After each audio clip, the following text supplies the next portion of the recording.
Alors, j'ai souhaité ouvrir cette émission avec une statistique qui est totalement valorisante pour la Côte d'Ivoire. Depuis 2015, il faut le savoir, la Côte d'Ivoire est le premier producteur et exportateur de noix de cajou. En théorie, cette performance découle de l'ambition du chef de l'État de faire du binôme coton-anacarde le café-cacao des zones centre, nord et est de la Côte d'Ivoire. Ce soir, on va justement parler de l'anacarde spécifiquement et pas du coton. On va recevoir celui qui en est le premier responsable donc du conseil coton anacarde, c'est Dr Adama Coulibaly, qui va répondre gentiment dans quelques instants à l'invitation de la télé d'ici pour parler justement de ces performances-là. Et on va évidemment se projeter sur l'ambition de transformer à l'horizon 2025 50% de la production nationale. Je rappelle d'ailleurs que 400 000 producteurs sont concernés par cette filière qui pourrait aussi être, pourquoi pas, une réponse à la question, à la problématique de l'emploi des jeunes et surtout à la question très actuelle d'ailleurs de l'autonomisation de la femme. On va en parler dans quelques instants en plateau. Sonia est en place, Glisse est également en place pour vous offrir une télé d'ici plutôt instructive. On va certainement parler des produits dérivés, qui est une nouvelle tendance, il faut l'avouer, et qui est aussi un secteur totalement prometteur. Voilà planter le décor de la télé d'ici, l'essentiel de ce que vous êtes toujours en droit de savoir ici. Bonsoir, bienvenue. Ce programme vous est présenté par l'ONACI Online.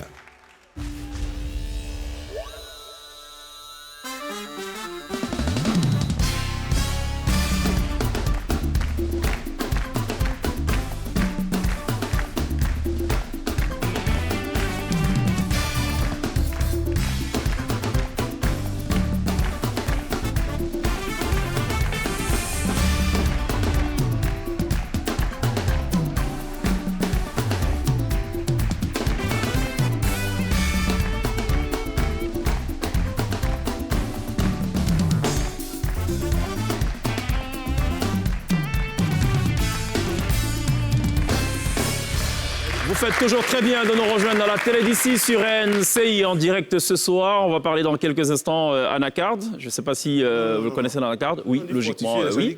La Côte d'Ivoire est en pôle position sur cette question. On va parler de tous les enjeux qui concernent évidemment ce sous-secteur qui devrait logiquement compter dans les années à venir dans l'appareil productif national. On va parler donc avec le premier responsable, Dr Adama Coulibaly. On n'en est pas là. Pour l'instant, je suis très heureux de dire à Glisse, est-ce que ça va ? Ça va très bien. Il faisait un petit peu froid, mais là, ça va. Il faisait un petit froid. OK. Il pleut beaucoup. On parle du froid de dehors, du froid du studio. Tu sais que le froid à l'intérieur, il est amplifié à cause de ce qu'il pleut dehors, justement. Et en ce moment, on économise beaucoup, parce qu'on dort sans climatiseur, sans ventilateur et tout. Yako. Merci. Ça va, Sonia ? Ça va et toi ? Tu as froid aussi ? Non, ça va. D'accord. Vous avez froid, messieurs et dames ? Non ? Tout va bien. Tu as vu, il y a eu un oui. Je pense que si. Hein ? Un peu, madame, vous avez froid quand même un peu, non ? Ouais, vraiment, Yako. Ils peuvent pas aller à Bengue. Pourquoi ? Ça, c'est rien, ça, à Bengue. Ils seront habillés en conséquence. Oh oui, tu nous donneras des petits conseils. Toi aussi, tu y vas souvent, fais pas genre. D'accord. Bon, Féchec, ça va ? Tu n'as pas froid, toi ? Non, ça va. regarde comment il est doublé. 3 pièces, c'est ça ? Ça va, logiquement, ça va. Ça va. Noix de cajou, ça vous parle ? C'est ça qu'on appelle anacarde aussi, non ? Ah, on va poser toutes ces questions justement. C'est pas ça que quand on dit que quand tu manges, tu dois pas boire lait en même temps. On va poser toutes ces questions. Comment Ce soir, c'est différent. quartier libre. Posez toutes les questions qui vous passent par la Même tête. les plus idiotes, on peut ? Oui, vous êtes totalement fondé à le faire, parce que vous êtes ce soir représentative, je l'espère, de ceux qui nous suivent, ceux qui nous regardent en direct sur Facebook, à la télé et qui nous verront certainement replay sur YouTube. Et donc ces personnes-là auraient beaucoup aimé avoir le directeur général du Conseil coton anacarde en face pour poser des questions. Ce n'est pas possible, donc Glisse et Sonia vont se faire ce soir des porte-paroles, des porte-voix de cette majorité silencieuse. On est la voix des sans-voix. Ce concept très galvaudé, la majorité silencieuse, la voix des sans-voix. J'aime trop. Ça repose sur aucune statistique. Le Seigneur des Anneaux. C'est ça, très bien. Bon, écoutez, hier, on avait pour inviter Oumou Sangaré. C'était un plaisir de la voir, diva, dans le vrai sens du terme de la musique mandingue. Mais moi, j'aime bien dire diva de la musique africaine, tout simplement, parce que déjà très tôt, à l'âge de 19 ans, elle a su s'imposer sur le marché international. Ça fait 34 ans que ça dure, pour ce qui est de sa carrière à l'international, sinon une cinquantaine d'années pour ce qui est de sa carrière tout court.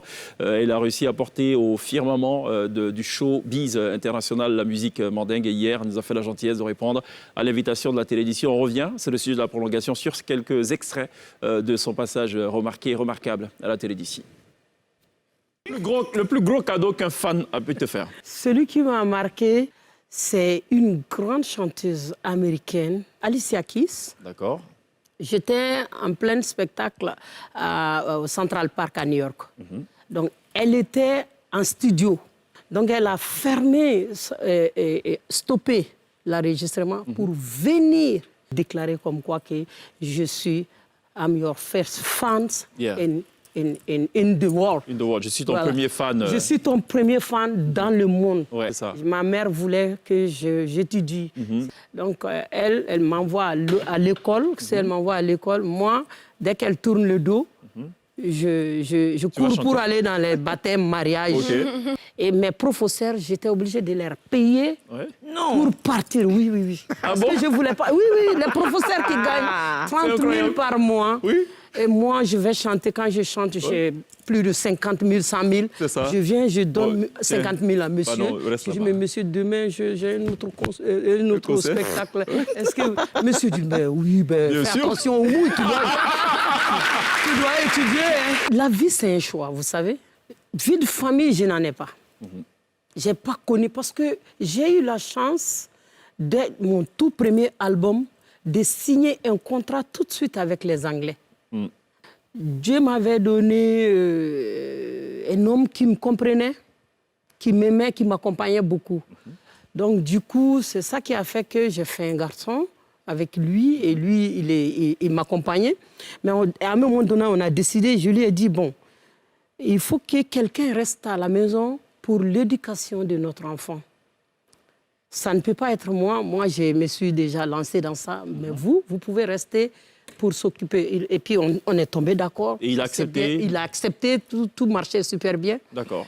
Oumou, est-ce que vous êtes heureuse de cette vie-là? Ah, je suis très heureuse. Ça vous plaît, hein? Je suis très... La vie, c'est un choix, je vous ai dit. C'est cela. Et je suis vraiment heureuse. Et tu l'assumes visiblement.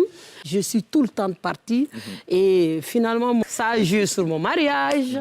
Et je lui comprends très bien parce que, voilà, une femme qui n'est jamais là, qui est toujours partie, qui est dans les avions, sur la scène tout le temps, c'est pas easy. Ce n'est pas du tout évident. Voilà. J'ai écrit Bifrou quand Ousmane m'a demandé le mariage. J'ai écrit une chanson complètement sur le mariage en disant à les mamans,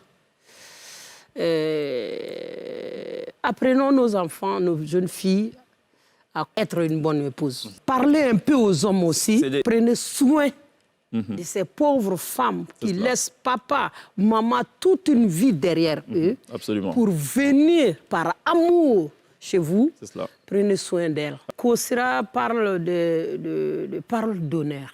Vous savez, c'est ce que j'ai dit toujours à mon public européen. J'ai dit, nous les Africains, on ne connaissait pas de contrat. Notre contrat, c'était la parole d'honneur. Quand je leur dis, elles sont comme ça. Ah bon? Ah mais non, il faut un contrat au mot. Je dis, je vous donne ma parole d'honneur. Quand ils veulent me convaincre, ils me disent, c'est pour te protéger. C'est ça. Bon, rassure-moi, tu signes des contrats quand même. Oui, bien sûr. Voilà, parce qu'aujourd'hui... Il n'y a pas de contrat entre moi et mon manager. C'est un Espagnol, on travaille depuis 20 ans ensemble. En plus, c'est un blanc et puis... c'est un blanc, il n'y a pas de contrat. Non. Parce que je lui ai dit que je ne fais pas de contrat. Absolument. Mais si tu peux avoir confiance en moi, je te donne ma parole. C'est ça. D'honneur. J'ai écrit Seya pour magnifier la beauté noire, la beauté féminine noire, pour leur dire ce qu'elles font, on le voit, on le sent. Wassoulou donne, vous savez, moi je viens du Wassoulou. Wassoulou, d'après les Maliens, quand ils veulent nous taquiner, ils nous disent Wassoulou, c'est le Zaïre du Mali. Ils nous ont critiqué pas mal, même un chef d'État même a osé nous critiquer que vous avez une bonne terre, vous ne faites que chanter et danser. C'est de là que je lui ai répondu. Les artistes du Wassoulou, je peux leur comparer à de l'or. Les gens, ils jouent avec la musique. On n'a pas encore bien compris en Afrique. Si nos autorités, le jour qu'ils vont comprendre, ils vont mettre la musique dans le même rang que l'or et coton. Tu accueilles tous ces hommages-là qui viennent comme ça, ça fait plaisir. De Alicia Keys, de Beyoncé, de Anna Nakamura. Ça donne l'énergie d'avancer. C'est ça, d'ailleurs, qui me tient encore. J'ai bientôt 60 ans, almost 60. Yes. C'est vrai? Moi, je crois que c'était... Je vais vous raconter quelque chose qui, durant 34 ans, je n'ai jamais vécu. Je suis allée pour la première fois en Australie. Avant d'aller en Australie, les télévisions, 2 chaînes australiennes sont venues jusqu'à Ouassoulou avec moi, aller faire des reportages sur moi. Maintenant, quand ils ont vu ces reportages en Australie, ils ont dit « Ah, on veut cette chanteuse ». Donc, je suis venue pour une seule spectacle qu'ils ont vendu 2 fois, le Opéra de Sydney, tout, et c'était du jamais vu. Le public, il comprenait, il chantait avec... Rien, mais ils ont vu juste... Oumou Sangaré, l'invité de la télé d'ici hier pour le volet musical. C'était avec un bonheur pour nous de l'avoir en plateau. Rassurez-vous, on n'a pas fait que parler. Elle a aussi chanté. Voilà. Que serait Oumou Sangaré sans la chanson? Que serait la télé d'ici sans justement cette scène qui déroule le tapis rouge aux grandes valeurs musicales du continent? Je propose de revenir sur un petit medley de sa prestation hier sur la scène de la télé d'ici.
La reine du Ouassoulou sur le plateau de la télé d'ici hier en prélude à un concert qu'elle donnera ce mercredi à partir de 17h à la salle à Nouabo du Palais de la Culture à la faveur de l'Aïd El Raza, l'Aïd El Kébir, la Tabaski. Alors, Gliss se disait tantôt, il pleut beaucoup en ce moment. Gliss qui est la spécialiste de la météo, une météo un peu bizarre.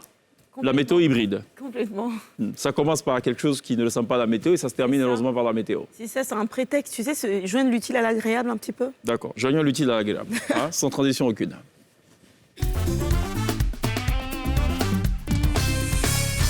Bon, écoute, la météo de ce soir va ruisseler la fête parce qu'on est quand même dans l'ambiance, dans le mood, comme disent les jeunes aujourd'hui, de la fête. Nous sommes à 24 heures de la célébration de l'Aïd El Kébir, tu l'as dit tout à l'heure, la plus grande fête de l'islam.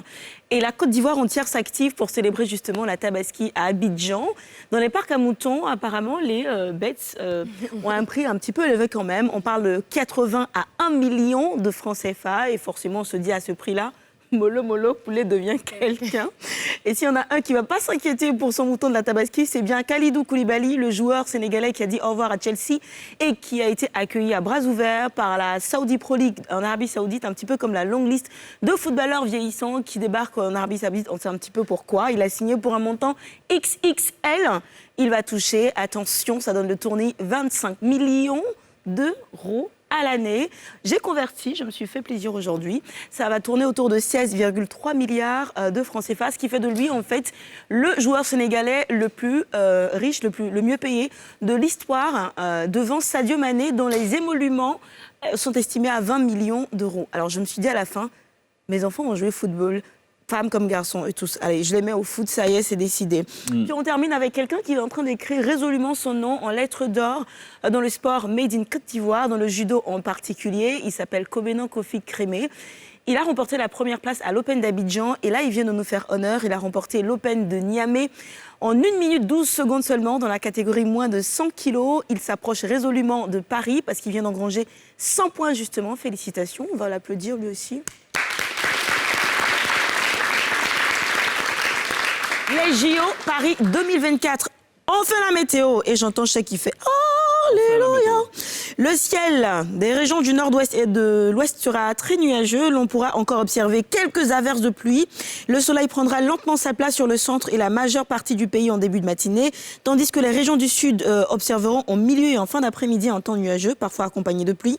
Il fera exactement 30 à Bangoro, Bouaké, Mans, San Pedro, Sassandra, Soubré, Tabou, Tiasalé, 31 à Abidjan, Yamoussoukro, Séguéla, Tabou et 32 à Korogo et Odiéné. Merci beaucoup, Guy, pour cette météo hybride à retrouver toute la semaine. Mais ça va se terminer cette semaine, puisqu'on est dans la dernière semaine de la télé d'ici. Et c'était la dernière météo d'ailleurs de Guy, c'est ça? De la saison. The last one. Ouais. Je Je rappelle quand même que jeudi, ce sera la télé d'ici porte du week-end exceptionnellement, par anticipation. Et à retrouver le grand final de la télé d'ici vendredi à partir de 18h20 et non 18h30. C'est bon pour la précision. Parlant d'informations importantes, Sonia nous a ramené aussi des informations en lien avec la santé. Exactement. Santé 2.0. Oui. Ça n'a rien à voir avec la santé telle qu'on la connaît, j'imagine. Oui, comme ça, Glissi, la prochaine fois, il y a une attaque de plaque alliée, c'est quoi faire. Bon. Important à savoir.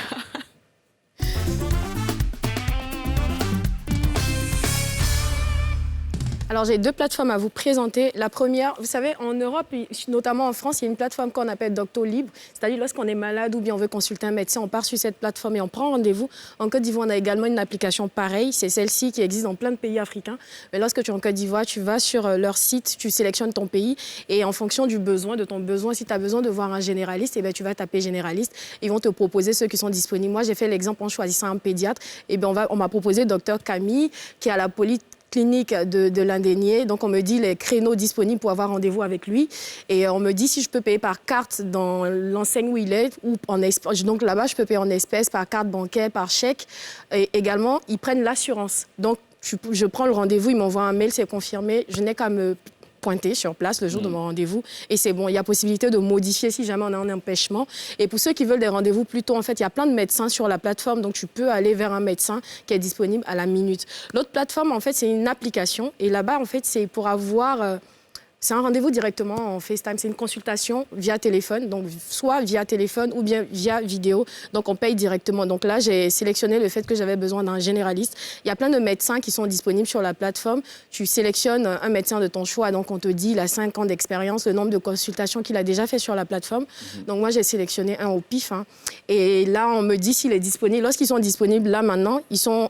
c'est signifié en vert. Donc là, si je lance, j'aurai mon médecin là qui me prend. Donc soit ça sera via téléphone ou via vidéo. Je me suis quand même posé la question, comment on est sûr que ce sont de vrais médecins si ce ne sont pas des faussaires, des personnes qui inventent le métier? Donc j'ai contacté un des responsables de la plateforme.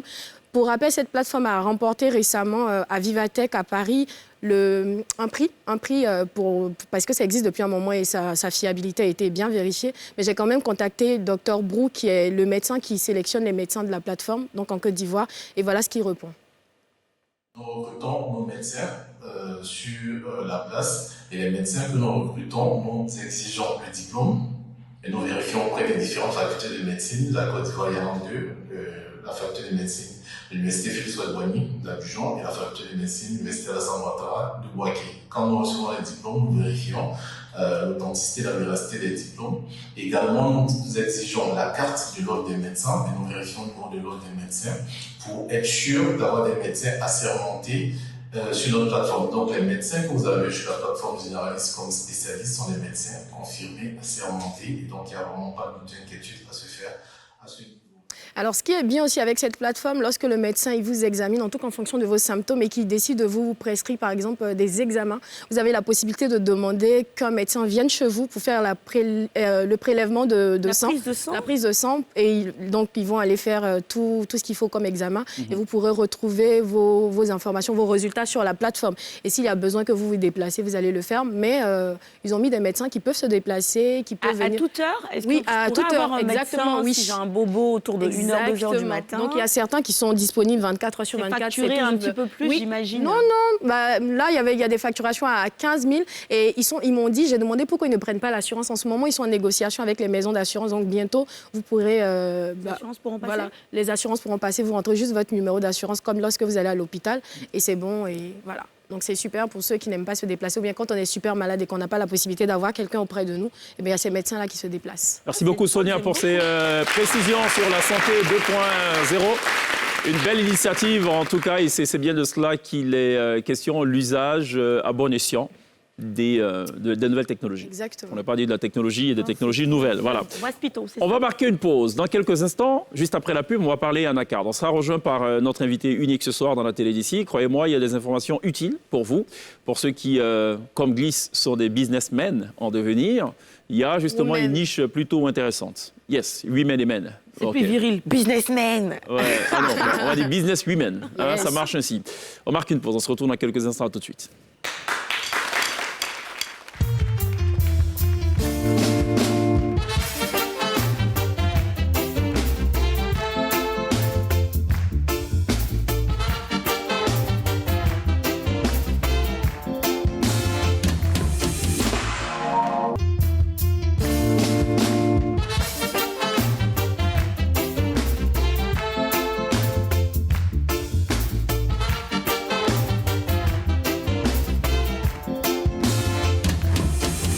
Nous sommes de retour sur le plateau de la télé d'ici, en direct sur la première chaîne privée de Côte d'Ivoire. Vous faites toujours très bien de nous rejoindre. Avant que d'entamer nos entretiens, j'ai juste quelques petites statistiques pour vous, messieurs et dames.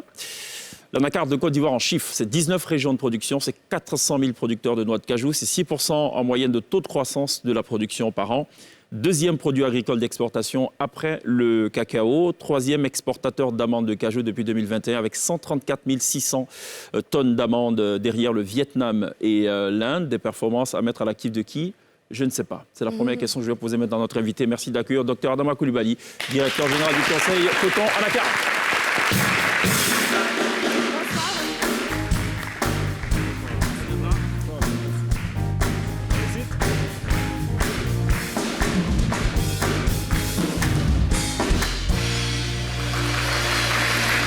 Adama Coulibaly, merci beaucoup d'être là.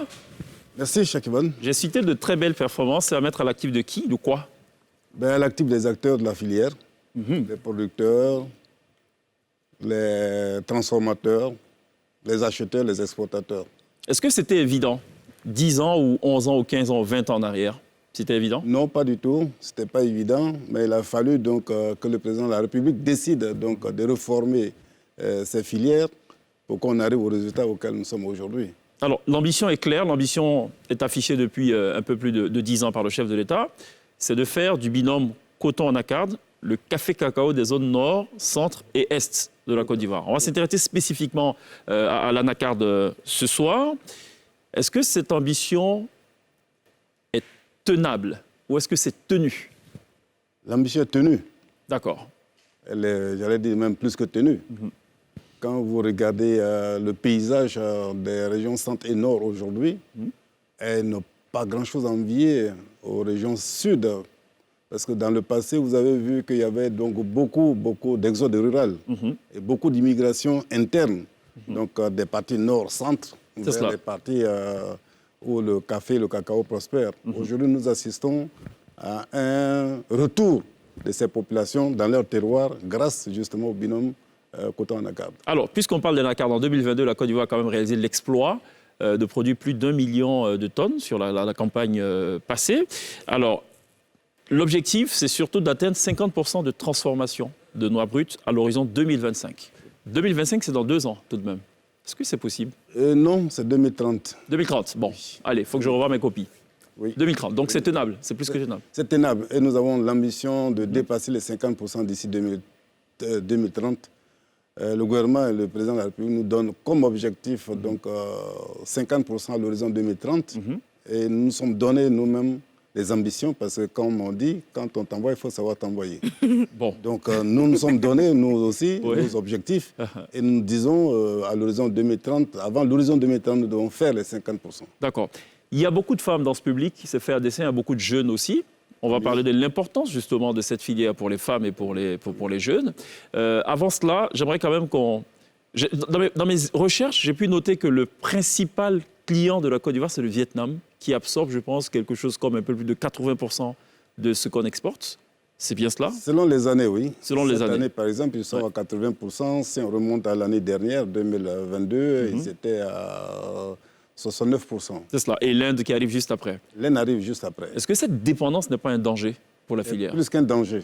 C'est plus qu'un danger pour la filière. Parce que nous avons 2 clients en réalité dans le monde.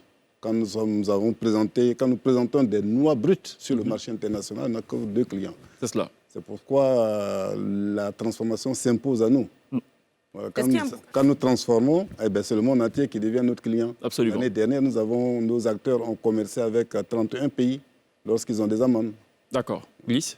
Non, la question c'était de savoir est-ce qu'il y a possibilité justement de pouvoir éduquer les Ivoiriens à la consommation des noix d'anacarde. Par exemple, moi je sais qu'on en fait des sauces, mais exactement comme la sauce arachide en fait. Là, on en vient donc aux produits dérivés. Bah oui, on va en parler. On va y évidemment. arriver, mais est-ce que justement pour éviter cette dépendance-là, est-ce qu'il y aurait moyen de nous intéresser un petit peu plus à la consommation locale? Je sais pas. Bien sûr. Bien sûr, nous vous invitons à consommer les produits de l'anacarde. Et pour ce faire, nous avons initié des campagnes donc, de vulgarisation de la consommation donc, des produits dérivés de l'anacarde. Il y a 3 semaines, nous étions pendant 4 jours à Cocody. Nous avons commencé cette campagne à Cocody. Et si vous allez à Cosmos aujourd'hui, vous allez trouver les équipes du conseil de coton de l'anacarde. À Yopougon, en train donc, de vulgariser tous les produits de l'anacarde. Peut-être aussi qu'il faut déconstruire certains mythes qu'il y a autour. Moi, je sais que lorsqu'on était petit, on nous disait que quand tu manges ça, tu ne dois pas boire du lait. Donc moi, depuis petite, j'ai un problème avec l'anacarde. Parce que si après ça, je ne peux pas boire de lait. Moi aussi. Donc il faut déconstruire peut-être tous ces mythes et légendes autour. On ne t'a pas dit ça aussi? Si.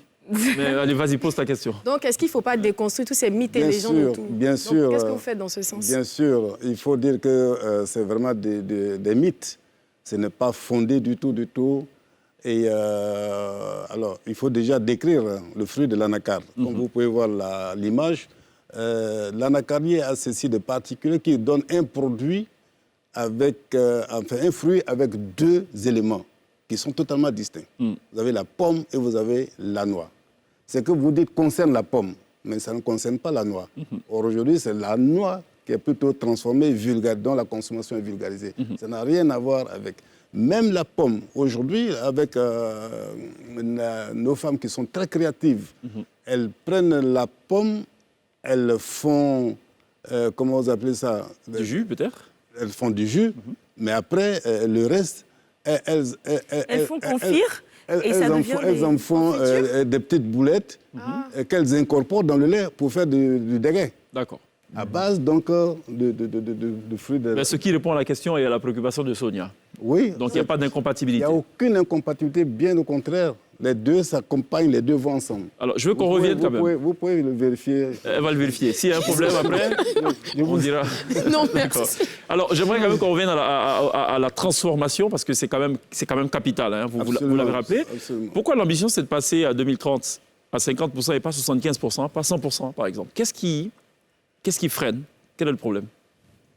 Non. Qu'est-ce que ça induit? Non, vous voyez, en 2015, nous étions à 512 000 tonnes. Aujourd'hui, nous sommes à 1 million, plus d'1 million. Peut-être que cette campagne, nous allons la terminer autour de 1 200 000 tonnes. Vous voyez? Donc, 50% des 600 000 tonnes, ce n'est pas 50% des 1 200 000. C'est sûr. Voilà, donc en termes donc, de proportion, on peut dire 50%, mais en termes de volume, le volume augmente régulièrement. D'accord. Et ce qui fait que il faut se donner un objectif et on y va par palier. Donc le premier palier, c'est 50% que nous voulons atteindre avant 2030.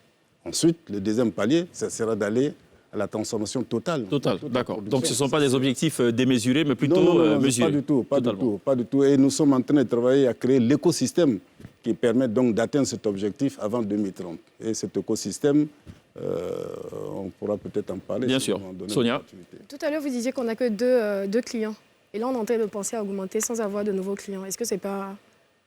Non, on est plutôt sur la transformation. Oui, il parle de transformation locale et augmenter la production.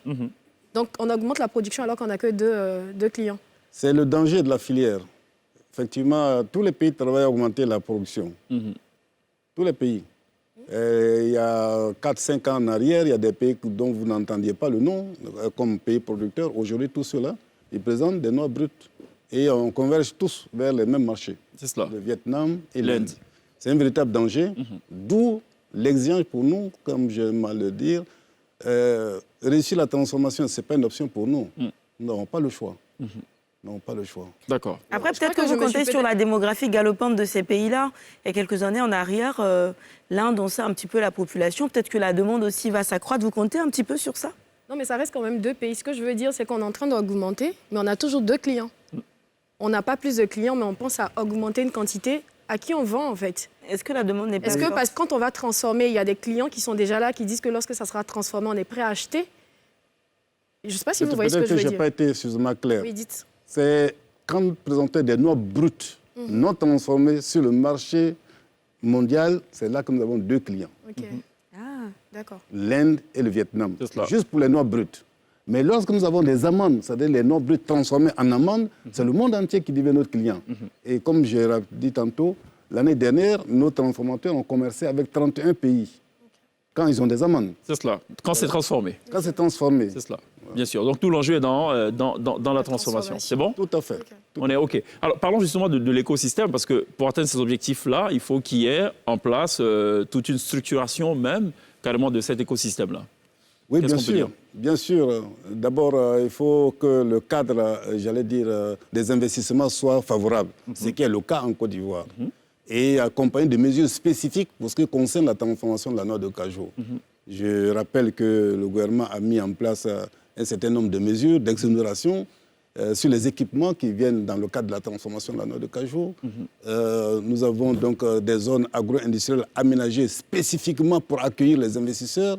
Et nous avons surtout, parce que c'est les ressources humaines qui sont parfois le facteur bloquant, nous avons surtout une usine-école à Yamoussoukro qui permet donc de capaciter toutes les ressources humaines. Vous savez, ce sont des métiers nouveaux pour les Ivoiriens, la transformation de la noix de cajou. C'est un business extrêmement intéressant, extrêmement rentable. Mais si vous n'avez pas, quand vous allez dans une usine, vous allez voir que 80% des travailleurs, ce sont des femmes. Pourquoi? Parce que la dernière étape de la transformation, ça se fait manuellement. Pour l'instant. Non, partout dans le monde. Ah d'accord, ça ne va pas changer. Y compris au Vietnam. D'accord. Mais les Vietnamiennes ont la pratique depuis donc plusieurs décennies. Donc elles sont expertes. Quand vous les voyez prendre les amandes cassées ou non totalement dépelliculées, elles y vont et elles font pratiquement 15 à 20 kilos par jour. D'accord. Ici, pour le moment, nous sommes autour de 7-8 kilos par jour.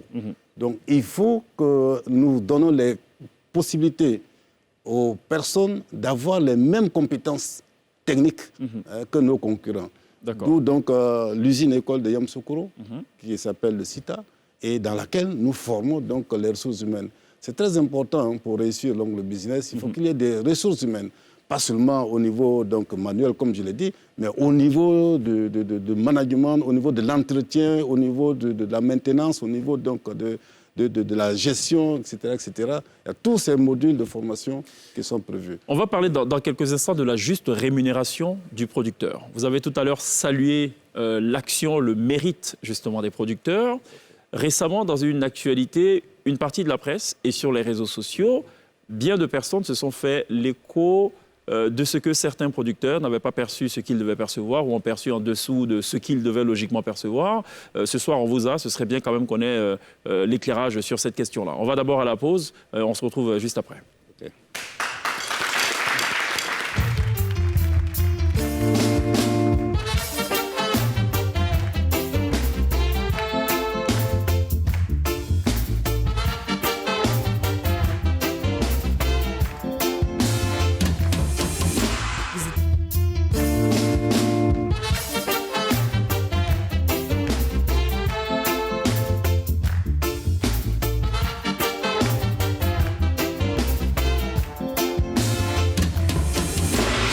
Sur le plateau de la télé d'ici avec Dr Adama Coulibaly, directeur général du Conseil Coton Anacarde, avec qui on parle ce soir Anacarde, avec Gliss, avec Sonia et également.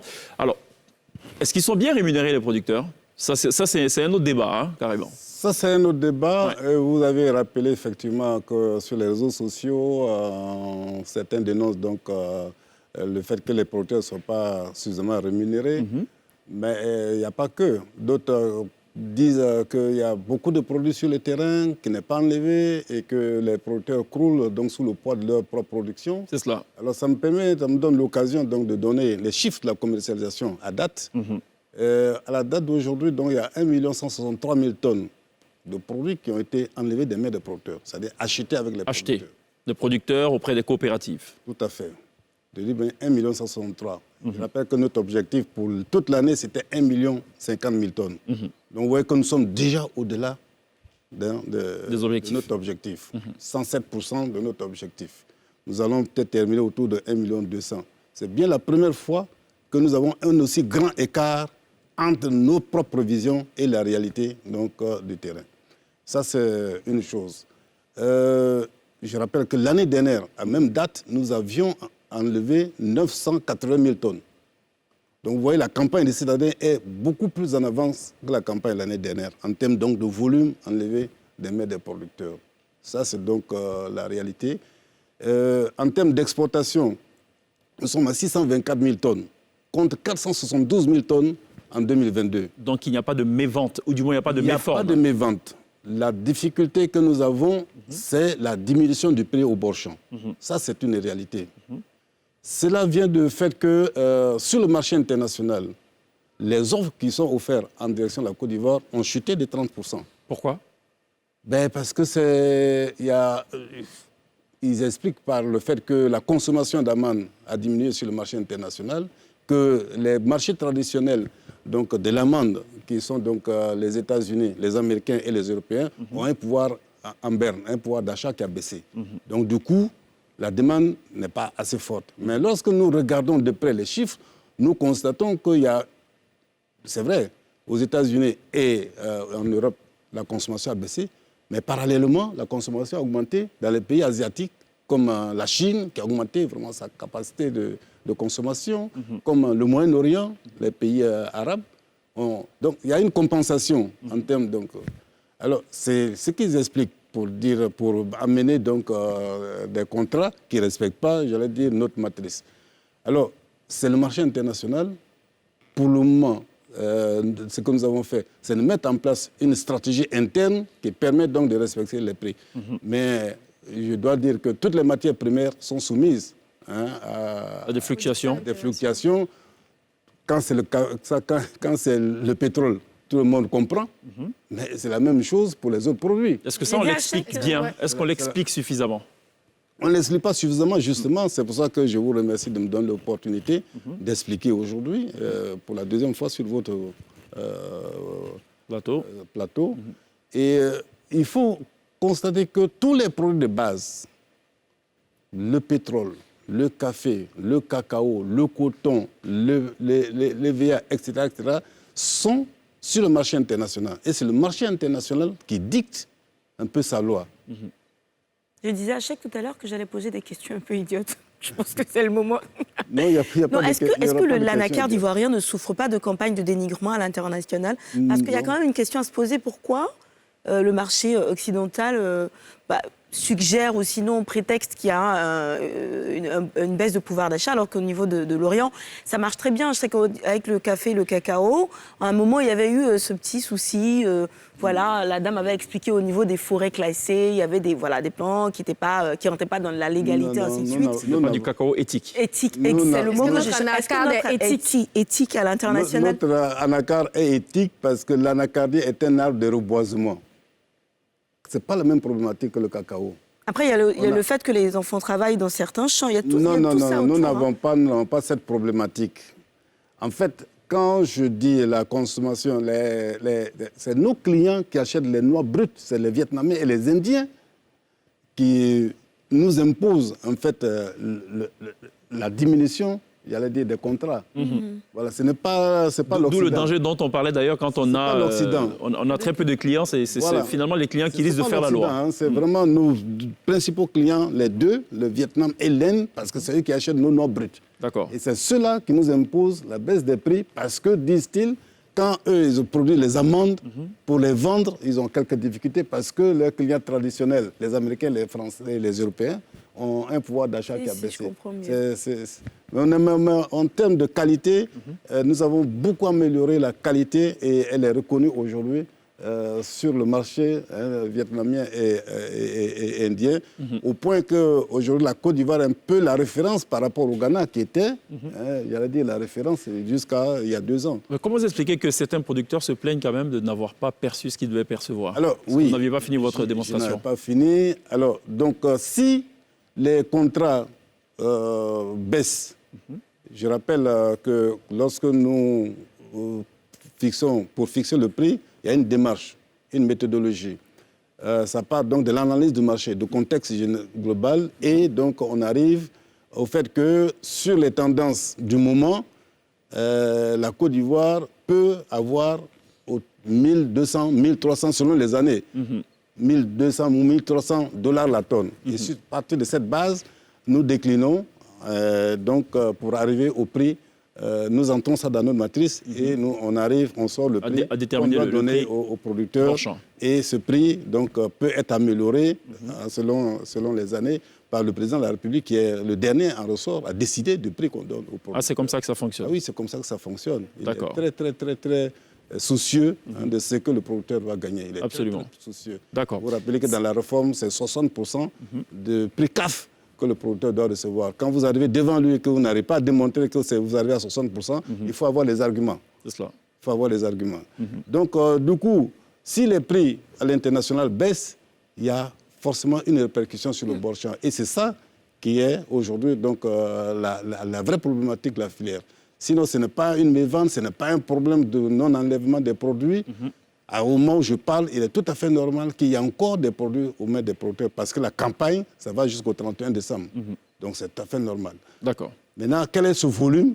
Ce volume, par rapport à ce qu'on a déjà enlevé, je peux vous dire, ça représente autour de 7-8%. Négligeable. Je ne vais pas dire négligeable puisque quand un producteur a 1 tonne, si on n'a pas enlevé, c'est sa vie. Absolument, c'est sûr. Voilà, Sonia, rapidement. Ça va être quoi la stratégie pour augmenter la production? Et est-ce qu'on n'a pas peur de se retrouver dans la phase où on s'est retrouvé lorsqu'il y a eu la période du caoutchouc, de l'EVA? Tout le monde a abandonné le café pour aller avoir sa plantation d'EVA. Ou bien vous avez déjà des producteurs qui sont établis à qui vous allez demander d'augmenter leur production? La solution, c'est la transformation, madame. C'est transformer ce que nous produisons et pour élargir notre champ d'action, élargir notre marché et travailler également à la consommation locale et sous-régionale. C'est ça la solution. Parce qu'on ne peut pas durablement... De toute façon, la Côte d'Ivoire, il est inacceptable qu'en 2023, que la Côte d'Ivoire continue d'exporter des noix brutes. C'est cela. Ça, vraiment, le manque à gagner, il est énorme. Le président de la République qui a dit fini donc l'exportation de nos matières premières à l'état brut. Il faut que nous ajoutons, nous créons la valeur ajoutée, que nous devons capter la valeur ajoutée. Ben, écoutez, la transition est toute trouvée. Vous parlez de valeur ajoutée. Je propose qu'on parle, et ce sera le dernier chapitre de cet entretien, on va parler des produits dérivés quand même. Il y a une véritable politique, comme on peut le constater, qui est mise en œuvre du côté du Conseil Coton Anacarde. J'aimerais quand même qu'on en parle. Quels sont les efforts qui sont faits? Et peut-être dans un français beaucoup plus facile, permettre justement à toutes ces braves dames, à tous ces jeunes qui aspirent aussi à finalement être quelque peu indépendants professionnellement parlant. Quel est l'avantage? Quelles sont les opportunités qui se présentent aujourd'hui en termes de produits dérivés? Déjà, vous parlez de produits dérivés, donc ça veut dire déjà transformés. Alors, notre usine de Yamoussoukro ne vend pas à l'extérieur, elle vend localement. C'est-à-dire que vous avez un carnet de commandes rempli par les dames qui viennent prendre 1 tonne, 2 tonnes et qui s'en vont transformer ça en amande enrobée au gingembre, en amande enrobée à Akpi. Je ne connaissais même pas Akpi, c'est grâce aux dames là que je sais ce que c'est qu'Akpi. Enrobée donc au chocolat, enrobée etc. Au piment. Nous sommes venus à quelques échantillons que nous allons vous laisser pour dégustation. Alors, ça va faire plaisir à... Oui. Tu ne vas pas en prendre aussi. Aujourd'hui, nous avons un parterre de dames que nous encadrons.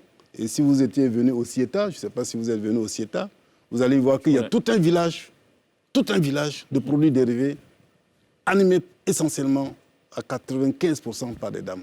Elles sont très créatives, nos mamans et nos épouses, elles sont très créatives. Et elles sont en train de faire donc de ce secteur un secteur, effectivement, pas seulement une niche, mais une véritable opportunité pour s'autonomiser. C'est pour ça que nous sommes maintenant dans les quartiers. Nous avons été prudents quant à la vulgarisation de la consommation. Nous avons été prudents parce que vous ne pouvez pas promouvoir un produit que les gens ne retrouvent pas après au magasin. Mais aujourd'hui, nous sommes tout à fait à l'aise pour faire cette promotion. Après, le problème avec l'anacarde, si je dois encore une fois, pardon pour la comparaison, ils sont très bons, hein, les produits dérivés qu'on fait avec l'anacarde, ils sont raffinés, ainsi de suite.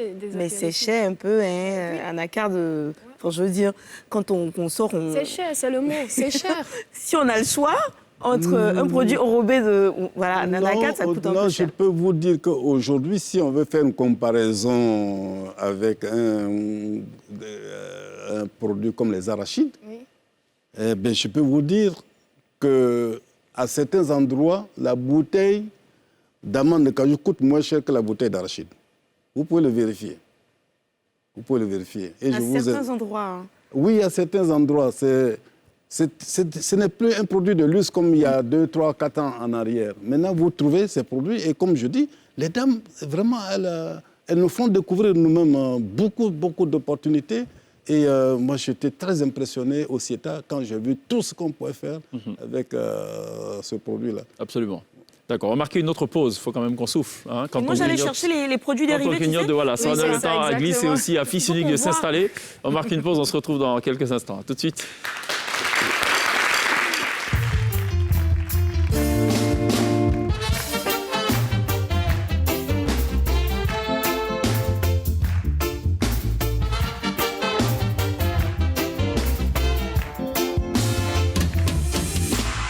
Ce programme avec l'ONACI Online.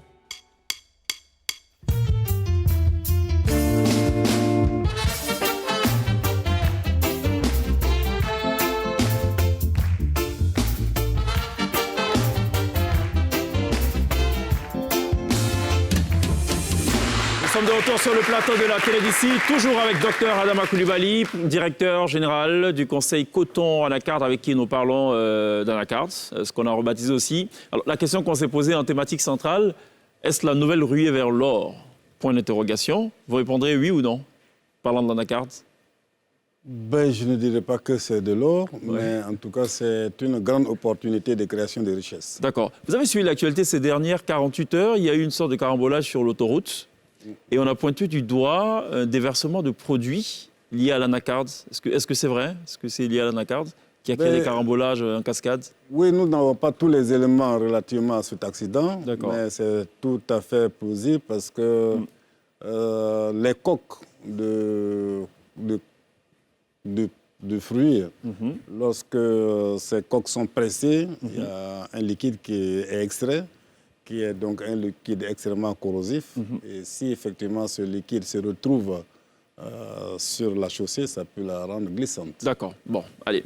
Je suppose que c'est un accident comme tous les autres et que, personne ne fera exprès pour la déverser ce genre de produit sur une autoroute. Espérons-le. On a été rejoint par un invité inattendu, c'est Niaouré. Niaouré, qui, il faut le rappeler, le président de la jeunesse de l'Ouest. L'association des jeunes ressortissants du Centre-Ouest, âgés de 64 ans. Hein, voilà. Niaouré, Ayoka. Voilà, Ayoka. Nouvelle. Bon, je suis là, tu sais qu'aujourd'hui, voilà, les DG, tout le monde est là, tous les cadres, même toi-même, tout le monde est passé par un diplôme qu'on appelle le baccalauréat. C'est ça. Voilà. Donc aujourd'hui, ça a commencé le baccalauréat. Il faut reconnaître que le baccalauréat, c'est vrai, on dit ça comme ça, mais ce n'est pas facile. Même il y a des gens ici, ils ont passé ça il y a longtemps. Si on remet, il peut devenir dernier. Baccalauréat, il ne faut pas t'amuser avec le baccalauréat. Moi-même, quand j'étais à terminale, mon prof de maths, il est venu, il a débatté, lorsque un angle θ grandit, qu'est-ce que vous remarquez? Bon, moi-même, j'étais mélangé dans son question, mais ce que j'ai retenu, c'est θ.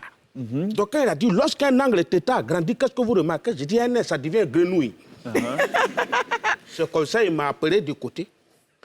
Il m'a dit, tu aimes tes parents? J'ai dit oui. Il dit, va à la maison, il faut dire à tes parents que Dieu t'a parlé, que tu as fait une chose, que Dieu dit, école là, c'est pas fait pour toi. D'accord. Donc, c'est pour te dire que Baccalauréat, c'est pas pour les enfants. Il y a un monsieur même, il y a un jeune de Baouré, on lui a demandé de faire une simple phrase avec le mot édifice. Voilà, il dit après édifice, il faut faire le mot avec, une phrase avec le mot édifice. Il a dit, cette année, j'aurai mon bac au nom du Père, édifice, amen. Tu vois, ça veut dire que le bac, il ne faut pas t'amuser. Et aujourd'hui, il y a quelque chose qui a commencé avant de faire les écrits, il y a ce qu'on parle. On appelle ça oral. Oral de anglais.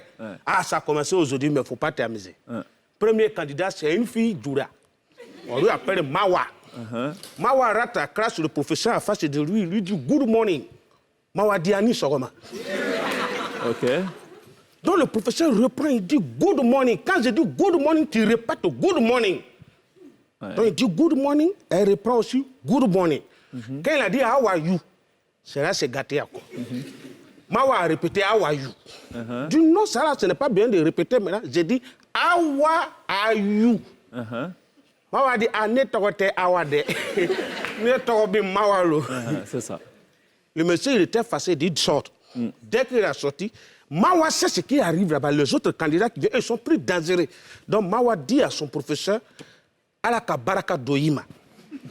Il dit, il n'a qu'à te fortifier pour le reste. Okay. Donc le professeur lui-même, il est là.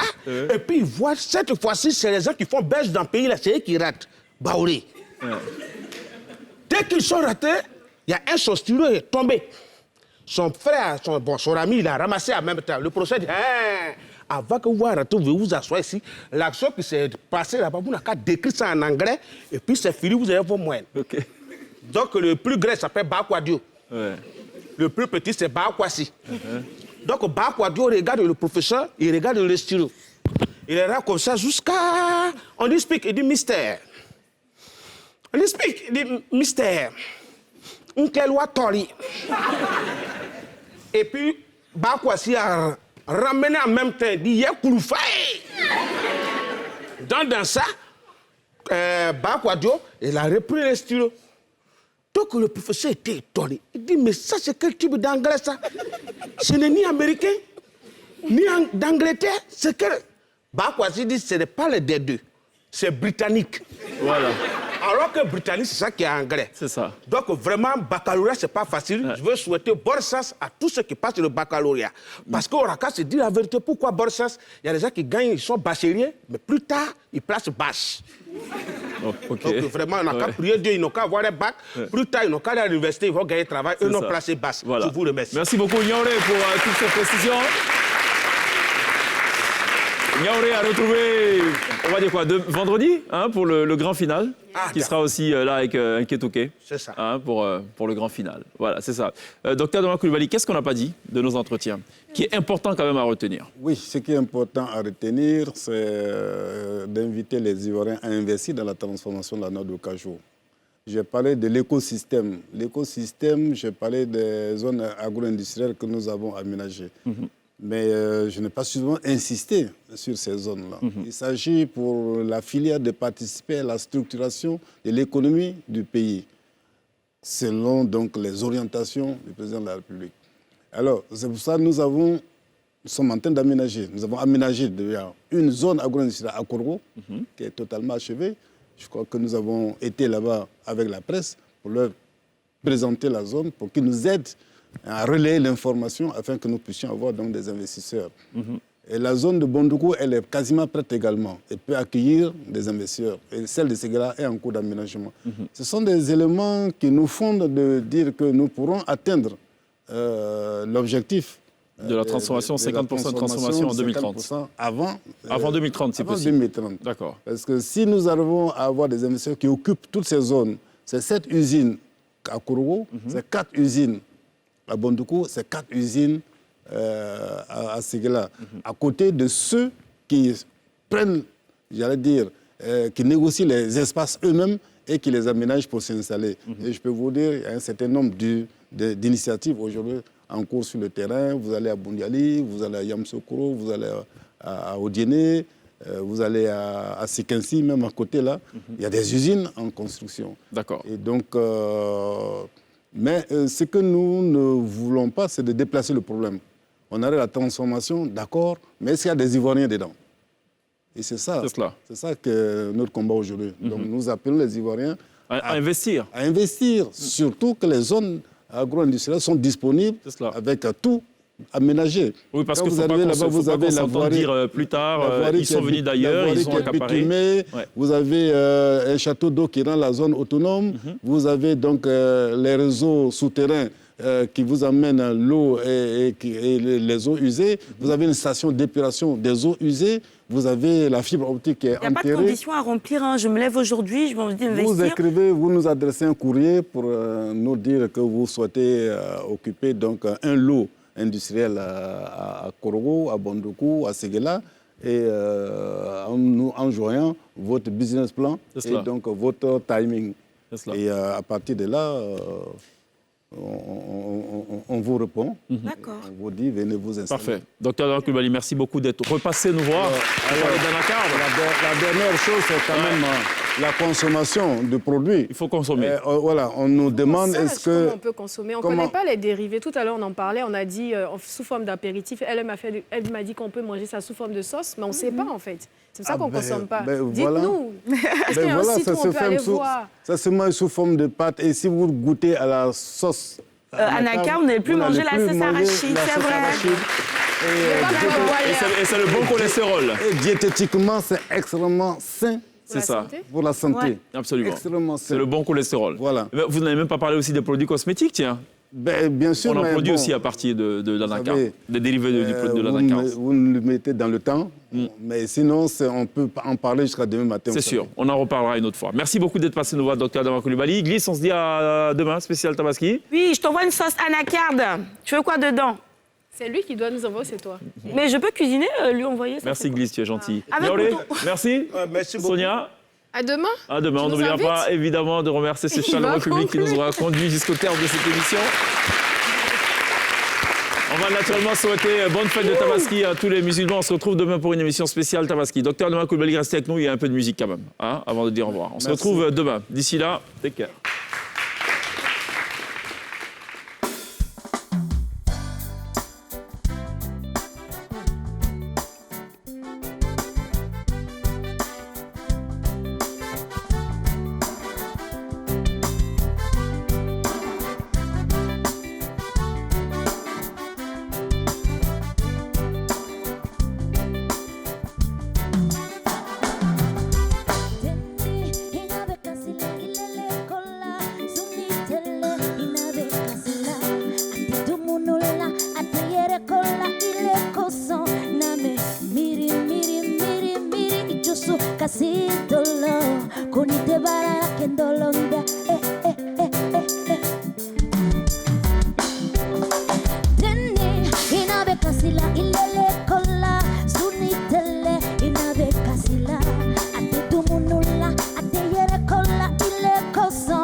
Elle ne mange plus, elle ne dort plus, elle a même perdu le sourire pour toi, enfant chéri. Enfant, va faire pleurer ta maman partout, elle te cherche depuis la veille. Elle ne mange plus, elle ne dort plus, elle a même perdu le sourire pour toi, enfant chéri.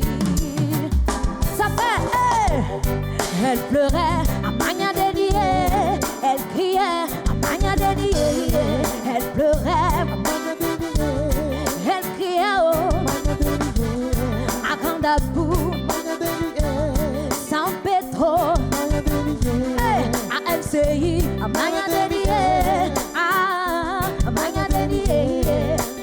Est-ce qu'on peut vous sentir ce soir?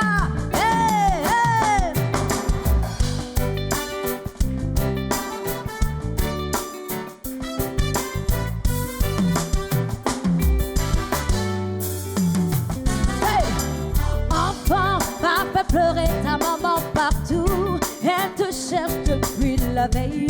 Elle ne mange plus, elle ne dort plus, elle a même perdu le sourire pour toi, enfant chéri. Enfant, pas me pleurer, ta maman partout. Elle te cherche depuis la veille. Elle ne mange plus, elle ne dort plus. Elle a même perdu le sourire pour toi. Ah, enfant chéri. Hey, ah, elle criait, oh, elle pleurait, oh, à San Pedro, à Gandapou, à Chochorai. Elle criait, oh, hey, à LCI. Est-ce qu'on peut vous entendre ce soir?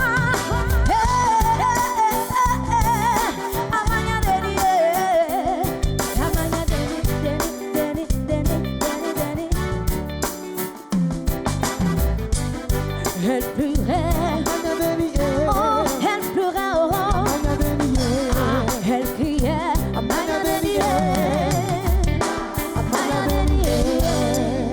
merci beaucoup.